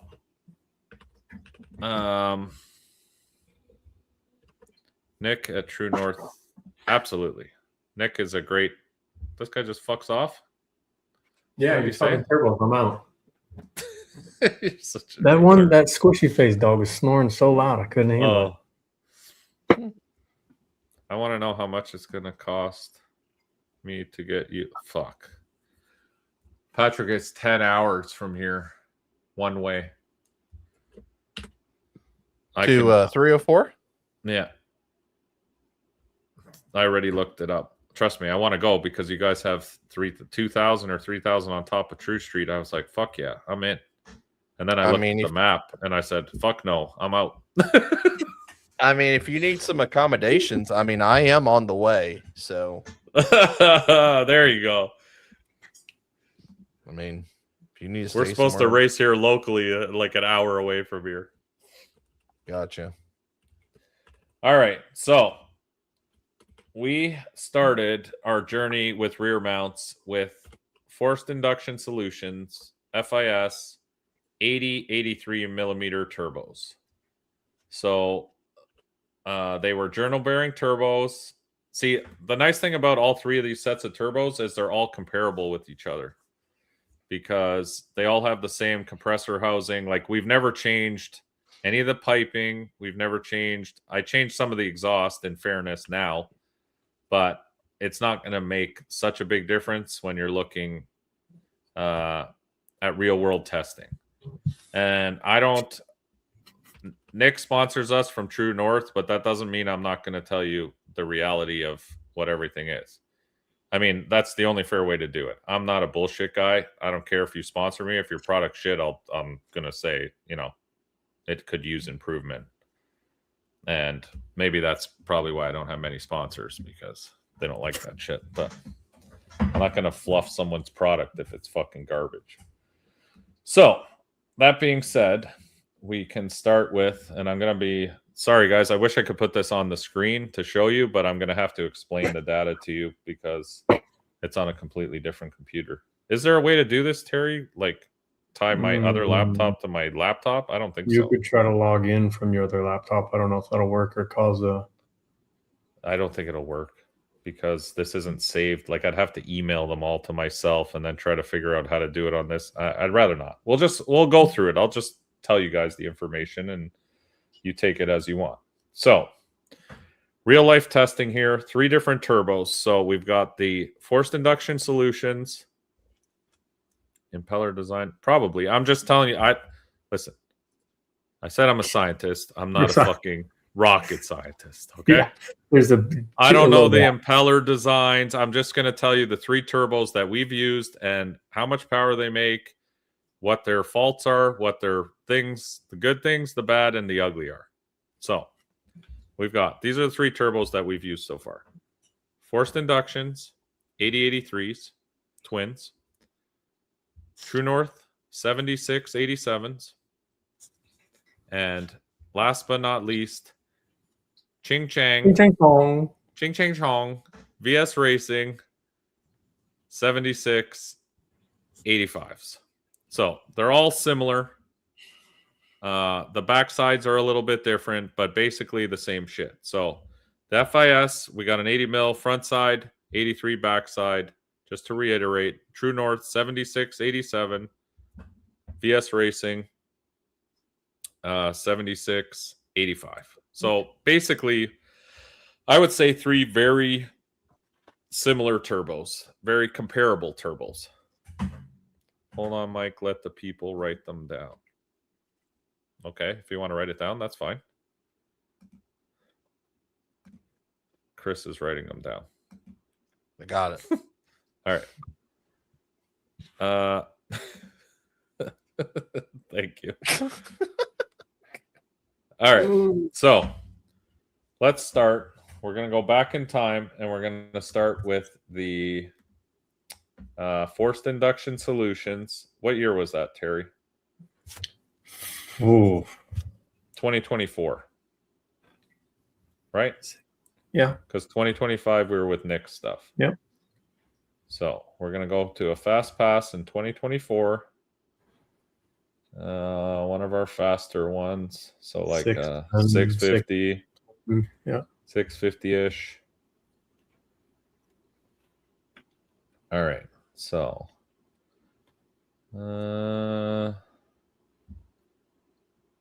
fuck. I did a lot of backside racing in 2024. This fucking shit's slow. All right, here's a good one. I mean, that's just the reality. Backside racing is slow. All right, so yeah, that's bad. So forced induction solutions at the time at 30 pounds of boost used 1,528 pounds per hour of fuel. You writing that down? Yep. Okay. So our forced inductions, 8083s at 30 pounds. I'm going to compare them all at 30 pounds of boost because most of these turbos of this size are not efficient until that number. So our forced inductions, what did I just say? What do you want to know? The pounds per hour, because pounds So per hour tells you how 15 much actual power you're making. 1528. Okay, 1528. Forced induction solution, 30 psi a boost, made 1528. Now we jump ahead to the same. Now we go to the True North turbos. Sorry, it takes me a minute to bring up these data logs. We go to a good pass with those because I got to look for passes that were semi-fast because normally when you're pushing 30 pounds of boost, you're moving pretty good. So same setup. True North. There we go. This one says True North, so that's good. True North Turbo.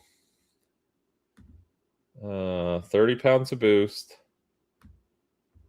1641 pounds per hour. Lastly, we go to Wang Chang Bing Bong Bangs VS Turbos. Yep.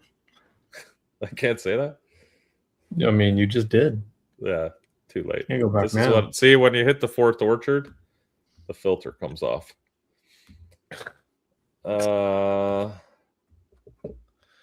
Okay. Huh. VS Racing. 30 pounds of boost. I 100% agree with that. 1610. Chewy. So now there is going to be a little bit of variance here because, in fairness, on the FIS turbos, the truck was pretty fucked up transmission wise, so it probably didn't put as much load. But when you look at the times that they ran, it's similar. So actually, the amount of air moving out of the FIS was less than the other two. That's fair to say. And this is real world data. This is not some bullshit fucking. I'm getting it right off. Yeah, this ain't a website. This ain't a I'm selling you fucking some bullshit. This is my actual data off my computer. So now the positives. The 8083s from FIS seem to make good power up top. They were very hard to spool because I think they were too big, to be honest.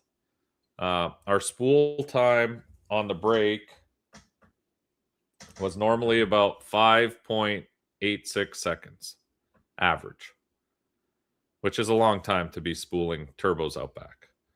Now, the True North turbos, and this is with no nitrous or anything to spool them up, the average time, because I did actually write this down earlier, the average time to spool the same, to get to the same boost, we're spooling them to about 8 pounds, was 4.18 seconds. The Changwang 3000s was, I'll tell you right here because this was the only one I didn't actually have information on. Took us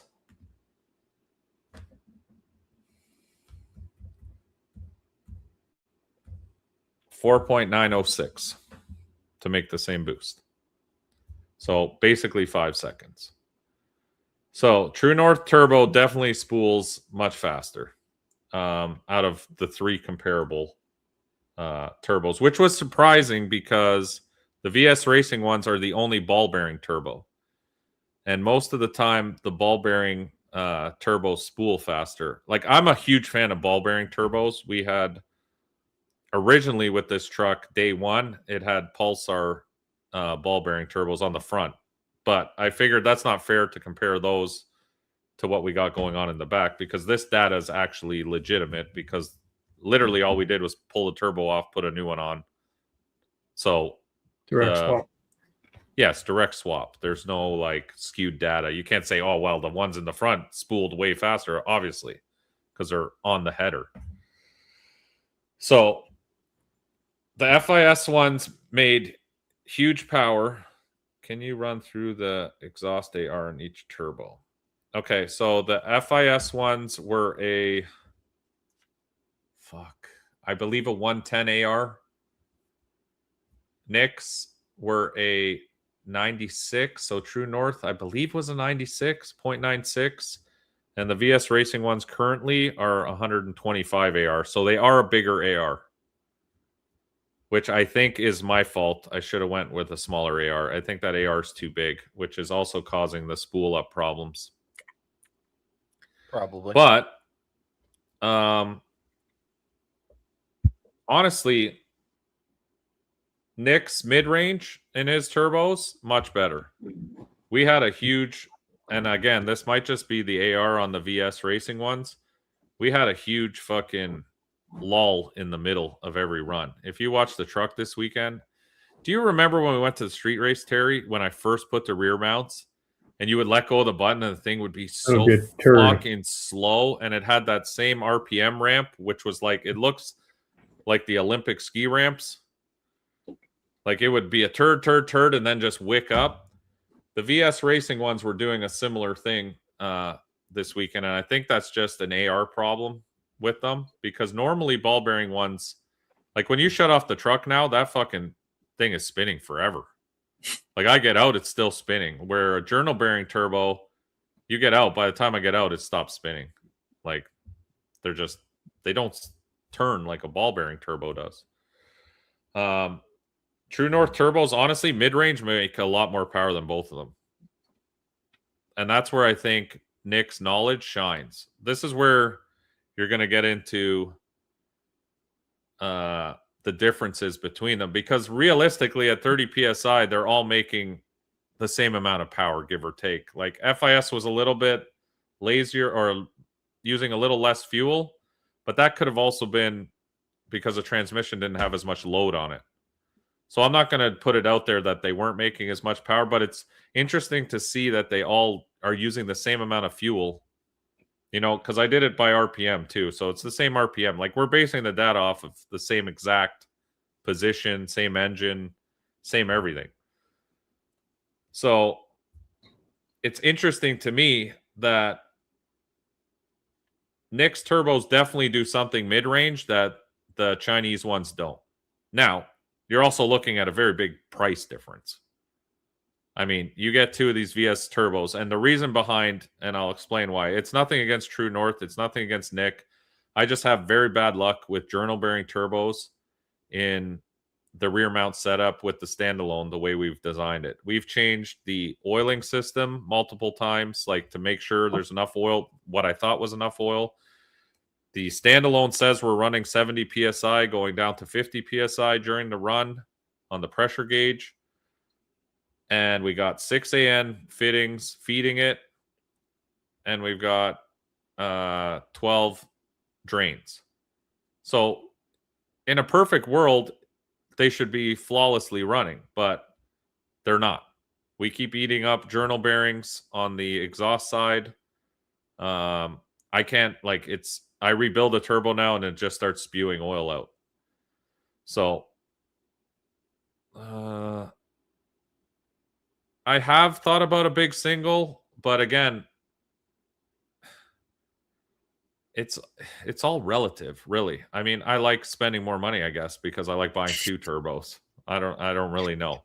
At this point, it's more of the truck is already all set up and I don't want to redo it. It throws feng shui way off if we had one single. Yeah, like I don't really want to change anything on the truck because it works well. I just want, and Nick's working with me to try to get some, he's coming out with some ball bearing turbos, because I told him, I said, I fucking hate journal bearing turbos. And I know journal bearing turbos they're supposed to be the most reliable, or most, like every diesel has a journal bearing turbo in it. And my Cummins has it and it lasts me forever. But for some reason in a race car form, I have nothing but problems with journal bearing turbos. I had problems with FISs. They spat out oil everywhere. And that was back when we only had 4 AN lines feeding them with drains. Like I changed this system multiple times. We turned the pressure of the oil up, the volume. Like we made bigger lines. I've done everything humanly possible and theoretically should be fine. But journal bearings just don't like me. And with the VS ones now being ball bearing, I reduced the lines back down to 4 AN because they don't need a lot, and they got restrictors in them anyway, so they're barely using any oil. And I mean, we just put them on, so I can't really give like a longevity report, but so far so good. They lasted the weekend. The times the truck ran are very close. Yeah, I like balls more. The same tune-ups, we ran similar times. The only difference I noticed between the two is True North definitely makes more power in the mid-range. And when you look at the actual, I guess, the compressor wheel design, his is definitely different to the off-the-shelf. Something going on there. So, yeah, Nick's a very smart dude. But it was interesting to me to compare the two because realistically, if you're just looking to make power, like all-round just fucking making power, they're very similar. Because we didn't lose any ET. We didn't lose any mile an hour.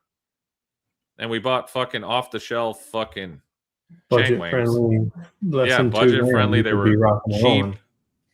And they worked. Now, I don't know how long they're going to work for. I don't know. But you do sacrifice certain parts of...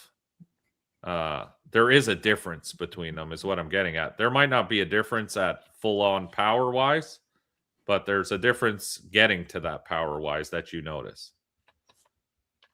So, out of the three, I still think True North is still the best, and that's not just because they sponsor me. Like I said, I don't really care. If his wasn't the best, I'd tell you guys because... But I also think, like, if you buy a generic ball-bearing turbo, it's also not terrible. I mean... If you're looking for budget friendly, that's definitely budget friendly. But I would definitely go with ball bearing turbos if you have the option. They just seem to be happier.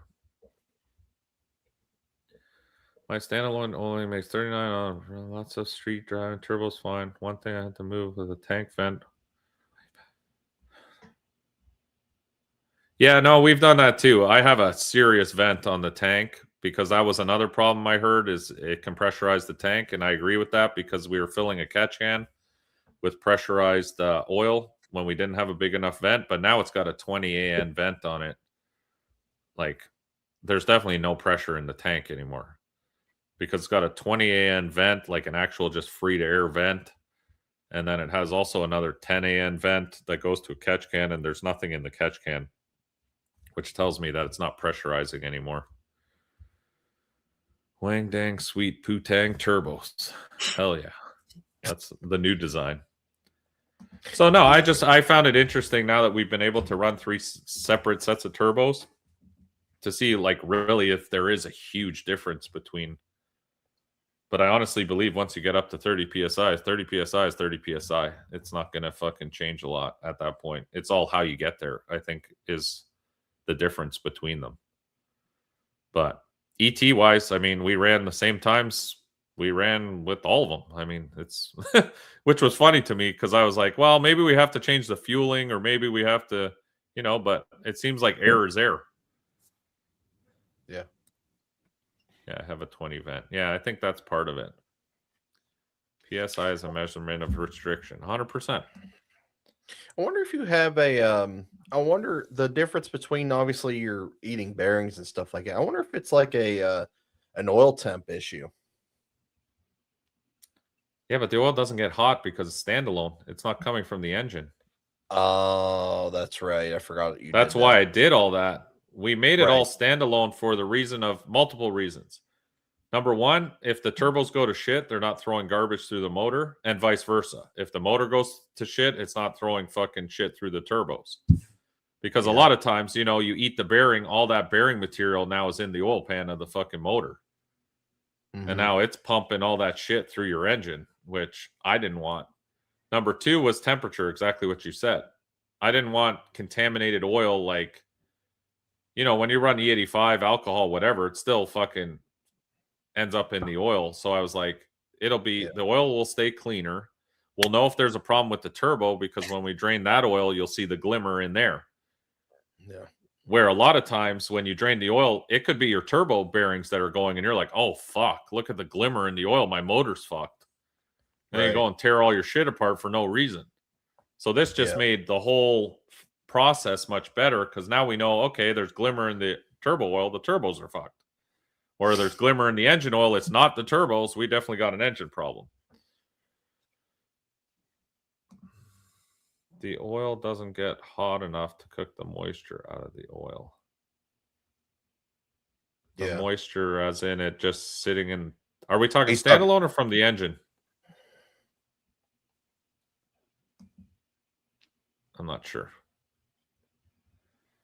But no, I find this stuff interesting. I like comparisons, but real world shit. Like you can read whatever, and everyone will tell you, you know, they'll bullshit the shit out of you. Oh, this turbo's the best. That turbo's the best. This fucking because you know they're incentivized to do that. And maybe I'm a horrible sponsor, whatever guy, but I'm just honest. I would rather people just tell me straight up, hey man, you know, fucking Terry's Turbo sponsored me and they're fucking trash. They're garbage. You know what I mean? It is what it is. I mean, if they're garbage, then that'd be awesome. I'd rather people just be upfront with it and say, or, you know, tell them, say, hey, you know, you could improve on this or improve on that. Like I said, I don't think there's anything wrong with Nick's turbos, but we're having a problem with journal bearings. They don't work for me. And if it was just his turbos, I would say it was just his turbos. But we've had a problem with all journal bearing turbos. My standalone. Huh. Yeah, I don't know about that. I've never actually checked for moisture in the oil. Every time I drain the oil, it looks fucking just like the way I put it in there. Unless we've eaten a journal bearing. If we've eaten a journal bearing, then the oil has glimmer in it. Like you can see, obviously, where it's fucking eating up the brass on the journal bearing part. But I mean, might be on something there. Maybe it's moisture. Maybe it's cavitation of the oil. I was thinking that too. It could be cavitating with it just flying around back and forth in that little box, like our standalone, because it's just in a little fuel cell, basically. Yeah. Maybe it's getting air in there when it's really getting after it. I don't know. Could be. But she don't like something. I know that much. And I'm tired of fucking rebuilding journal bearing turbos after every race. Gets number one, expensive in rebuild kits. And number two, I'm tired of cleaning oil off of fucking everything. My intake track at Warren the Woods looked like someone was fucking in a spray bottle just spraying oil up the intake track the whole time. It was, we had to take it off because it was leaking in the cab, like all those flex joints that we have. Everywhere there were puddles of oil at every flex joint. And I was like, this is fucking ridiculous. Damn. So that's crazy. On a good note, no oil anywhere this weekend. Turbos were good. Golly. Good. Thank God. I don't know what that's like. Any cast iron debris? No cast iron debris. And we got them checked over, to be honest. He checked all the tolerances, and I know where you're going with this. We checked all the tolerances in the actual housing of the where everything goes together, the core section, whatever you call it, the middle, that's cast iron. What do you call that part of a turbo? Like the center section where it all bolts together. But yeah, what turbos put out CFM at 30 psi? Any idea? The only way I can tell from data from the vehicle is, that's why I said we did fuel flow comparison, like how many pounds per hour were required with the amount of air going into the engine, because that's at 0% compensation. So there's nothing adding or subtracting. That's literally how much fuel the engine's looking for. All is going to fail before. Yeah. Put out your best effort, Chris, but weekend after everyone traveled to Warren the Woods, had to recover some funds. Yeah, makes sense. Thank you. Also, I heard something, getting back to this, unless anyone has any more turbo questions about what I told you tonight. Were there 3 other events going on this weekend in Ohio? Or 2 other events? I heard someone saying there were 2 other events. So, I mean, not real. I mean, in correlation to like what I was doing, there was only one. And the other one was just a normal index race at another track. It's pretty close by, and I know they got a lot of cars, And Was it a little gangsters race though? Someone said it was another little gangsters race. No, there was, and it's put on by the guy. Actually, is the one who got into it with me at that. Remember when I was talking about that on the table? Yeah, It's the same guy that puts that deal on at it's at 42 where you ran the backside at. But he does those races every month and doesn't put anything on top. So I think I know that guy. He looks like this guy. God damn it. Very similar. Similar look. God damn. Here, you know this guy? I'm busy. What a life. Hey, Looking for those. Trying to get those shoes Happy had. hey. People think Terry works in the concrete industry. I guess you've never seen his OnlyFans. You don't make that much money in concrete. Right, Terry? Yeah. Fuck did I You put my could. drink? Oh, it's behind my computer. Like I Probably lost my empty. drink. No, it's still a quarter. Yeah, you're right, Sean. Bob. Yeah, Bob. Copo Bob. Yeah.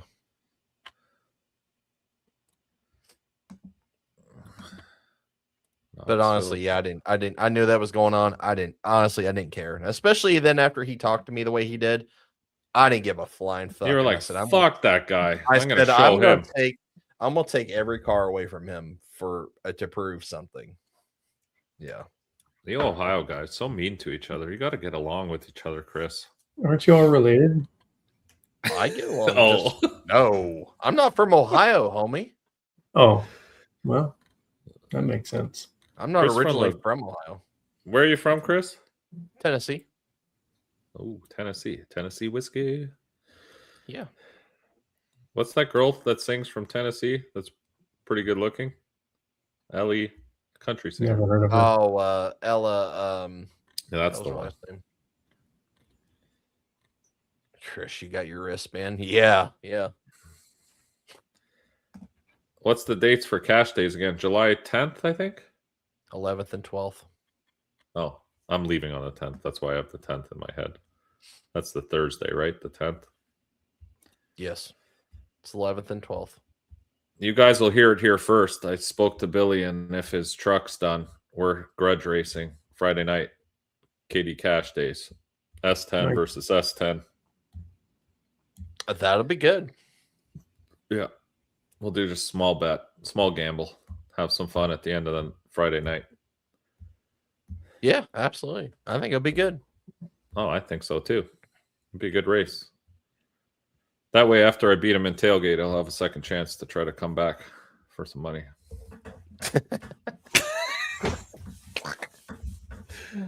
He's gonna have to get some seat time in that thing. It's been a minute.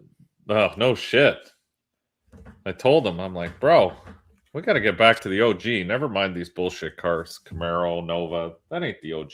Get back in the truck where you belong. Yeah. Yeah, I think once he changes it up and stuff, I think it'll be a good truck for especially for True Street. Yeah, me too. I think it'll be awesome. Love that truck life. Yep. Terry, what's happening with you in Florida? Anything? Any fucking? I know you went to Disney this weekend. Rich saw motherfucker. Dude, this guy's I went so to- rich. He goes to Disney like I'm 4 not. times a year. That's not accurate. Mickey 4 Mouse just times. got him on his fucking cell Rolodex. I'm just working every day. What do you mean? Is it really that expensive to go to Disney? Fucking never right been. it is.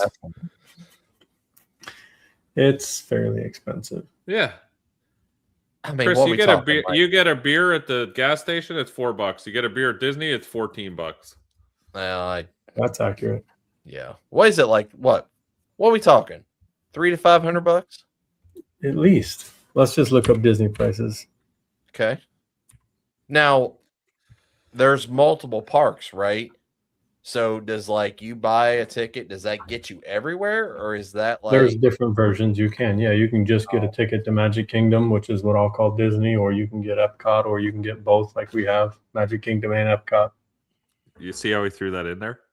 You can get either Magic Kingdom or Epcot or both, like we do, because we're Or fucking both. rich as shit. both of them? Yeah, and we also get a Both. private jet to fly us there.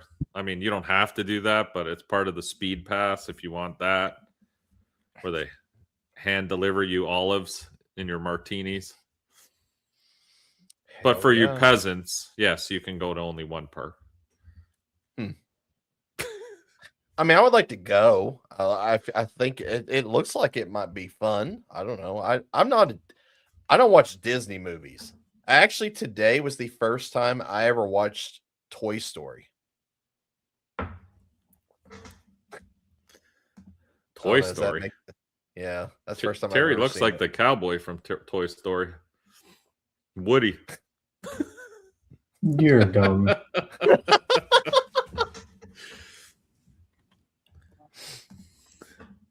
Did you go to one with the greeter with a mustache or where's a dress? He probably got World Cup soccer tickets and didn't go. Oh, Terry, yeah. He threw those in the trash. He was like, fuck that. Too rich for that. Yeah, Terry, we got to get you a cowboy hat and then take a picture of you like Woody for Halloween. Sheriff You're Terry. gonna be Mr. Potato Head. I am Mr. Potato Head. So, Terry, how much does it cost to go to Disney for 3 days? You can get a 1-day ticket for $120. That's it? That's it. One park, 1 day. Hold on. That's no speed pass. Don't even start. No, That's the fucking I can't afford those. No, bullshit. no, I can't even afford those now. You can't go to fucking Disney without getting a speed pass and stand around No. there like a fucking yo-yo with the other 80 people waiting in line to go on one ride all day. I don't. I get there 30 minutes before they even open the park. And I know the Keener with 4 your or 5 Mickey ears on. yeah, those 4, 5, 6 things the kids want to do. And by noon, we're done. You're out. Can you You're go out. through a park? Like, if you bought a day pass for one park, could you get through the park the entire day? You can't do everything in the park that day, no. Once the lines get rocking and rolling, no, they're a 2-hour wait. Oh shit! You can't. No. You can't go through one park in one day? And do everything? No. Absolutely. Absolutely you can. Sure you No. can. With a speed pass, you can. If you pay a bunch extra, yeah. Yeah. See? You're lying. Even that. I mean, I don't know if that's even possible. All right. So when You we get to speed passes, but you get them for time slots. So you'd have to really, and you can You only gotta have so organize. many at a time. So it may be possible, but it'd be a lot of fucking management. I'd like to go sometime. Just say I did. Chris, all you got to do is ask Terry. He'll incorporate you as his stepson. Yeah. Perfect. I mean, he already He'll comes bring you. picks me up from the airport every time. So Yeah, I mean, he It's might as true. well take you to Disney. sleep in my truck one time. yeah, exactly. He slept on his couch. I slept in his truck. What a nice guy Terry is. He is the best. He's a man of the people. I think, Terry, you should run for Florida governor. I'd vote I could for do you. that. I'll even get the stickers made, and I'll put them everywhere. Do you approve this message? Yeah, Terry 2028 or whatever year. What year is the next election? Not He gonna needs to be happen. the president. He needs to be president of his HOA. Fuck that. I got to get No. out of here. They're dicks there. Can't even park the wrong way on the road. You get fucking, they get mad at you. Don't you Yes, get a you do. discount? Yeah. Okay, so Terry, let's just run it back quick, just so the people understand. So you get there at what time? We get there at 8:30. Okay. Park opens at Where are you staying? In the park? This time we got a little Airbnb by the new Margaritaville over off property, not on Disney property. Okay, but normally you're on Disney property already. Normally, yeah, we're at like a Hilton that connects to Disney Springs. Okay, so you get in there at 8. Mm-hmm. What are we hitting first? We're either going Haunted Mansion or the Pirates ride usually first. Because that's Kids busy like in the those. afternoon. It gets busy, so All we right. go straight there. So we leave the Pirates ride, and then where are we headed? Haunted Mansion. Oh, so both of them. Yeah, we're gonna do them back to back. One or the other Okay. first, though. And then beer? Or No, not beer yet. Still no too beer. early. We Still bring early. waters. Yeah. Okay. Then what's next? Then we'll talk about if we're gonna see a princess or not, because those typically take a little bit extra time. Okay. This time we did the Ariel ride and then saw Ariel, the princess. Okay. What do you? And they what do let you scale within her? 20 feet of her? No, not me. Oh, okay. Thank I God. got to stand over in the corner. Yeah, that's what I figured. Okay. Yeah, I'm just no. making sure that restraining order is still valid. Yeah, they got my Okay. sign up, picture up. And then? And then after that, what the heck do we do after that? I don't know what we did after that. I blacked out. Shit, I already get the diamond treatment without him. To be honest. After the princesses, you don't remember what happens? At that point, you've blacked out already? Yeah, I blacked out. I'm exhausted.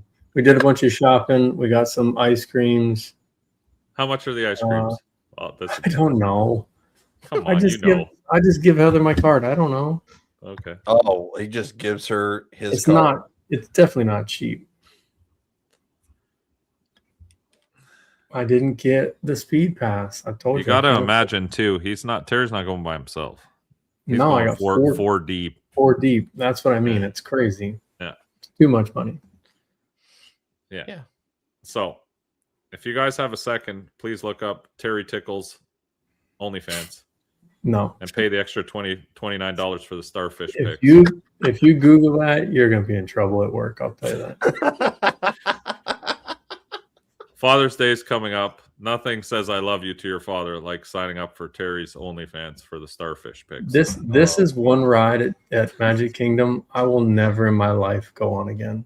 Never in my life. You couldn't pay me. The Small World. I love that. It's the nastiest, smelliest, oldest, weirdest place I've ever been in. It's a Small World, and all those little puppets are fucking singing.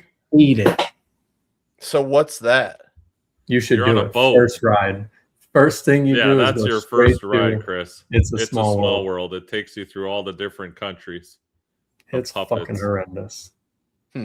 That's been there since I was a kid. I hate it. Do you go on ET where it says your name? We didn't do ET. No. Terry Tickles. No, you can put whatever name you want. I used to fuck with my brother all the time.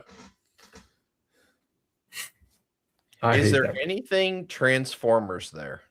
There used to be. Not Magic Kingdom. There used to be. Oh, not Magic Kingdom. What's Universal has it? Yeah, there's the big robot guy and shit that always messes with people. The problem with Disney is they put like 3 of the good rides at every park, so they fuck you. You so gotta you have to go to all of them. Yeah, there's some sweet. I wouldn't go to Magic Kingdom if you're going to go to Disney. For you, no, I would go to Universal.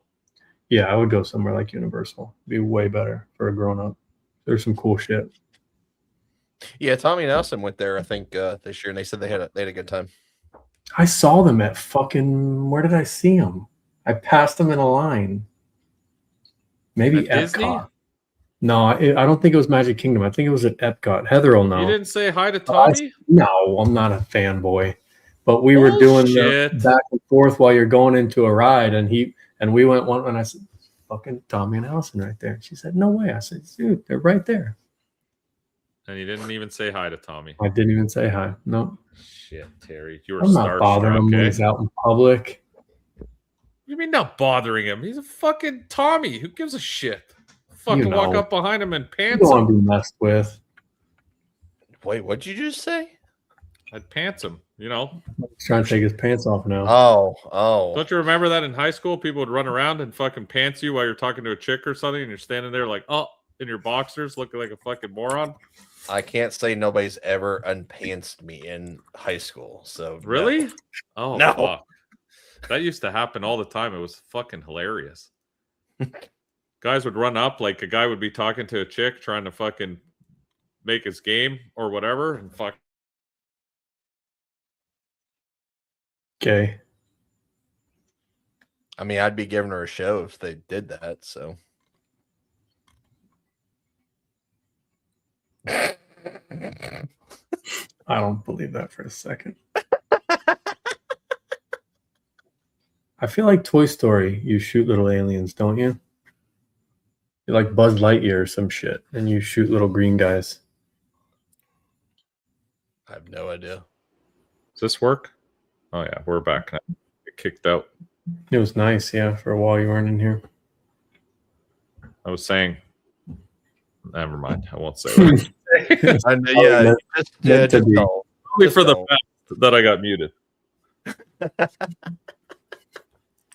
Yeah, that's facts. It's There are plenty of Transformers at Disney. No, not the ones that Not the ones you're thinking of, but okay, all right. Orlando has a very large. Yes, you got to go easy at the bars, Chris. Don't drink too much because you may wake up with. Could be a bad night for you.